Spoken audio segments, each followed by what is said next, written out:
I'm so happy with how this design turned out. I could just sit here staring at this all day. My friend Mimic, who's one of the friends that I stream with every week, he volunteered to come over and help me with this build. And so I showed him the pattern that I used for the gazebo, and he copied that around the other half of it.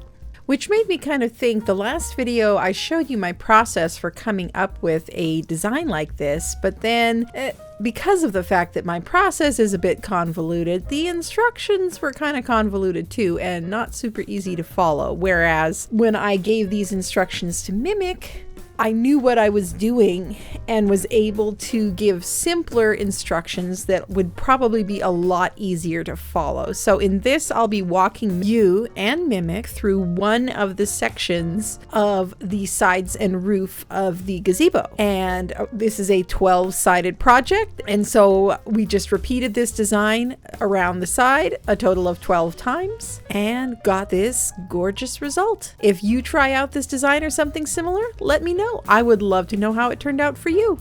Hello, my fine feathered friends. I'm Songbird. Welcome to my building vlog, where I'll take you along with me while I work on an Ark building project so we can learn together and watch the project take shape from the ground up. Today I'm continuing work on my biggest collab project yet. If you're a new viewer, welcome! Short version of the overall project is I'm making mini games for a big charity live stream featuring much bigger Ark creators Aaron Longstaff and Ross Clark. If you're a returning viewer, welcome back, and let's just get right into today's project. There he is. Hello, hello. Hello. There you are. So I have this monstrosity here. I've done half the roof. Took a lot of experimenting to come up with the pattern. And of course I can show you, can do a section or two to show you exactly how I did that if you need help with figuring it out. Because yeah, it took me a bit to figure it out and to remember what I did. Okay, so on the outside here we have a double doorway, and the just FYI, the ASR stuff does work with the steampunk skins as long as you use the default appearance. So most things I've been using the ASR. So we've got the doorways too high, and then on the ends of these here, there's a pillar, but it has to be a vanilla pillar. It can't, or a vanilla type pillar. It can't be the half pillar because the steampunk skins won't go on the half pillar. Gotcha. And so what I figured out how to do is you take the quarter walls and snap those on here like this. And sometimes to get them to mesh, you have to do one in the back here first, and then you can snap one to it, and then, you know, you can just remove the back one.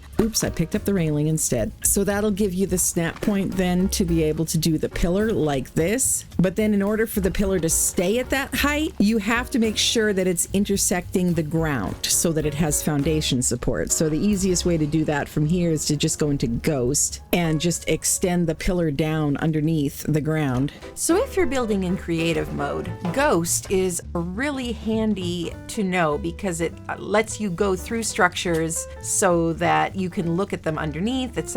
But if you're not building in creative mode, if you're building in survival, you can still do what I was doing. You just would have to temporarily remove some ceilings so that you could see what you were doing, snapping pillars underneath and making sure they go through the ground. To get into Ghost mode, you just have to open the console, and in single player you would type Ghost, and then to get out of it again you can type Walk. And on a server where you have cheats enabled, you can just type cheat Ghost and then likewise cheat walk. Or if you are also in GCM, creative mode, then you can double tap the jump key and that will make you get out of Ghost mode. And then these other pillars here, and this is one of the reasons I was using the ASR, is because then I can switch to other appearances without having to have multiple different pillars on my hotbar. Sure. Okay, so then just T to toggle the different variants, and I think I was using the thin block for this. I just like to change it up because you don't, too much steampunk can just be kind of too much. So anyway, go up like that, and then this kind of gives us two sets of snap points for the roof. So from the double doorway, you can see we just do these guys out and to give us a bit of an overhang. And then then Just go regular or shallow? it has to be regular in order to support the steampunk skin. Okay. Yeah. Can you get back in there, please? Sorry, I'm trying to make all these structures as I'm Oh, yeah, no worries. going along, so I'm not forgetting anything. No worries. And I mean, of course, you'll always have the other ones to refer to, but I just thought it would be a little easier to figure out what I did if you get to see me do it as well. Oh, definitely. Yeah. And then, let me put another pillar over here, just so I'll have one on each side to show you what I did there. Ah, dang it. I keep hitting R and going through all 11 pillar variants instead of remembering to hit T to cycle the different textures. There. Okay. And then down through the ground. And then these little guys. You can't stick it to the end of the railing, huh? Nope, because the railing doesn't have a wall snap point, essentially. It doesn't. Oh, yeah. Yeah, okay. Yeah, I tried all kinds of things to get it to figure out, but yeah, with railings, it just wants to snap full height, Gotcha. which doesn't end up being in quite the right height, because we want it to stick through just a little bit like this here. Yeah, and then we do quarter walls along here on the seam. Yeah, and actually what I ended up doing was using triangle ceilings here, like this. Huh. Wait, how did I do that again? I think I need to do the other one first. Yeah, there's another one back here. It's a little confusing because they kind of, because of how they kind of overlap. But so that one there gives us the right angle, and then we can do the inner one, and then that one, and then this is actually the one for the next one. See? Yeah. Like that. And then that gives us a snap point to put the quarter walls on. Yeah. Gotcha. And really you only need the two in the middle, just to give you the snap points for the two roofs. So the triangle snaps to the pillar. Yes. Okay. So then we go, 2 down, 2 up. Yep. And then from up here, I did just snap the quarter ceiling just directly to here, right? Yeah. To here, yeah. 2 of those once again. Yeah. And then triangle roof pieces. Oh, this is actually a vanilla one, but it doesn't really matter. Like that. And then I'm kind of going to be alternating. Yeah. Regular roof piece. Yeah. And then another triangle. Yeah. And for the triangle here, I was doing the Klinger Rustic. I don't know how much playing around with Klinger Rustic you've done. None. Okay. They're really cool pieces. They're a little different in how they mesh through each other. I used them in specific places, but if you look for a triangle roof, you're not going to find it. They're always variants of others. So like all of the different roof types are bundled together in just the one roof. There's a ton of different variants of ceilings, a ton of different variants of walls. Right. So you just make a triangle and then you cycle R until you get there? You just make a roof. You're probably going to want to just make one of each of the pieces just to see what all they do. Yeah, but I'm gonna have to do that. Yeah, and actually this here is also supposed to be, because I was kind of alternating just to give us like a skylight sort of pattern, Oh, I see what you're saying. Yeah.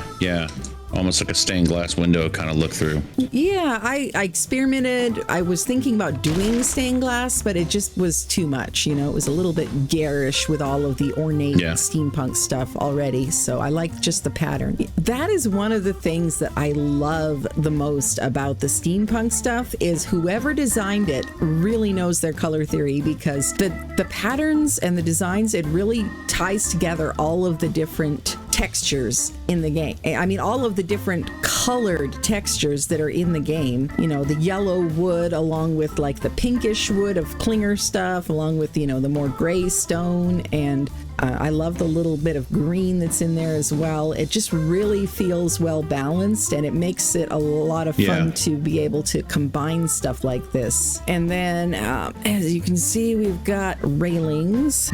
I just was doing, that was kind of the right height railings there. Drop down railings there. And are those skinned or are those? These are skinned, yeah. And those are skinned. What I was doing there was to hit E to flip, so the bottom one is like upside down, and gotcha. Okay. I thought they looked better together that way. And then the bottom one here is also flipped. And then flipped railings there, flipped railings here. Then you've got railings on the sides there, just to kind of just to kind of finish that edge. Yep. Yeah, and then everything is skinned. Okay. All right. Yeah. Leave this like this so I can see it. Absolutely, yes. That is the plan. And then I can skin everything. Okay. So I got to start working on dinner. Okay. But I'm not going to go anywhere. I'm just going to kind of sit here and be AFK. That is totally fine. And then once I got dinner in the oven, then I'll keep going. Sounds good. I think I can mimic this. Ha ha. I think you can. Ha ha ha. All right. And then these guys, these arches here, these are a variant of the clinger wall, actually. So they're actually snapped to some of the triangle ceilings above there to get that snap point for that angle. Okay, I gotcha. Yeah. Yep. And it looks like the center triangle gets skinned as well with the standard steampunk skin. Yep. All right, gotcha. Okay. Oh, and then these guys had the arch as well, like that. And then the two quarter ceilings kind of give you the two different snap points, so you can have it going both directions like that. Gotcha. All right. All right, and if you have any questions, don't hesitate to ask. I'll be around. I'll just be working on editing, so. All right, thanks, Tom. Okay, bye-bye. Well, there you go. And as you can see, Mimic did a fabulous job, and I am just blown away by how well it turned out. I just really love this design. I've never done one exactly like this before. If you're curious about how I made the gear-shaped base, the gear-shaped foundation with that recessed bowl in the middle there for the teleporter pad, make sure to watch the second video in this series. I'll link it right over here. And if you have any questions about this or any of my other building projects, yeah, feel free to ask. I would love to help you out, and we can all become better builders by learning from each other, right? So that's it for today. Don't forget to leave a like if you haven't already. Think about subscribing. I'd appreciate it a lot. And if you watch this all the way to the end, leave me a sunshine emoji. Thank you. Have a great day. Bye-bye for now.